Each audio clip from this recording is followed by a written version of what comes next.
There's an island in New York City that you're not allowed to visit.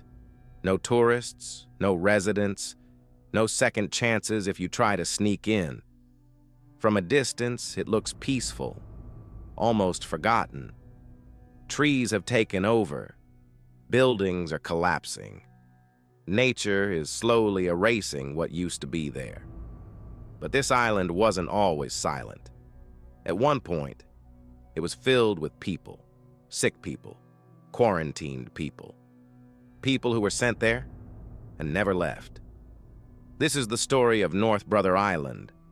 In the late 1800s, New York City was growing fast, but with that growth came danger.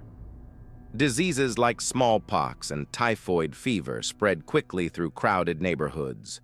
There were no modern antibiotics, no reliable treatments. If you got sick, your chances weren't good. The city needed a solution, somewhere isolated, somewhere controllable, somewhere they could send people away from everyone else. And that's when North Brother Island became the answer. Located in the East River, the island was turned into a quarantine zone. Riverside Hospital was built there, a place designed to isolate the infected. If you were diagnosed with a contagious disease, you were sent to the island, not asked, sent. Families were separated, loved ones taken away without knowing when or if they'd return. Some patients recovered and were released, but many didn't. For them, the island became their final destination. Imagine being taken from your home, placed on an island, surrounded by sickness, and told you couldn't leave. That was life there. Then, in 1904, tragedy struck near the island. A steamship carrying hundreds of people caught fire in the East River. Panic spread instantly. Passengers were trapped. Many couldn't escape. It became one of the deadliest disasters in New York's history, and the island became part of the aftermath. Doctors and staff rushed to help survivors. Bodies were brought ashore. The island, already filled with suffering, now carried even more. But the island's most famous resident wasn't there by accident. Her name was Mary Mallon. She was a cook, healthy, strong, no symptoms. But everywhere she worked, people got sick. Typhoid fever kept spreading. Investigators followed the pattern, and it led back to her. She was something no one fully understood at the time, a carrier. She didn't feel sick, but she was spreading the disease. Authorities made a decision. She was sent to the island, alone. At first, she was released under strict rules, but she broke them, and people got sick again. So they brought her back, this time, permanently.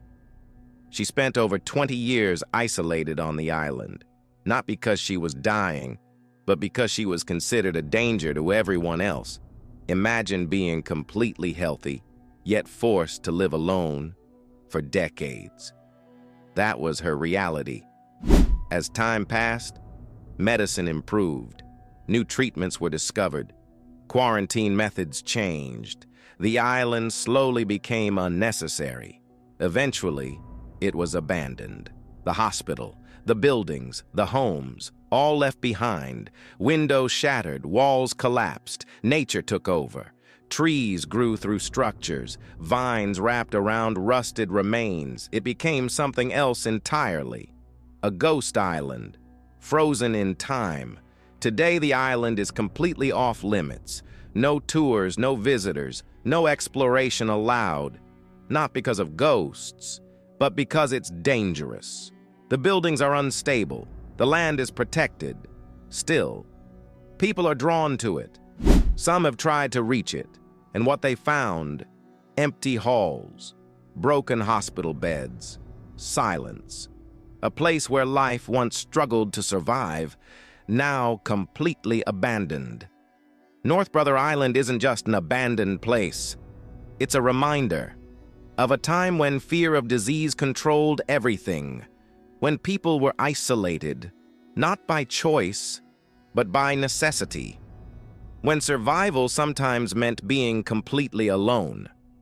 Today, it sits untouched, hidden in plain sight, in one of the busiest cities in the world, a place filled with history, tragedy, and unanswered questions. So the next time you hear about a place no one is allowed to visit, ask yourself, what happened there that made them leave it behind forever? If you want more stories where history refuses to stay buried, hit subscribe and watch what happens next. Because some places never let go. Thanks for watching.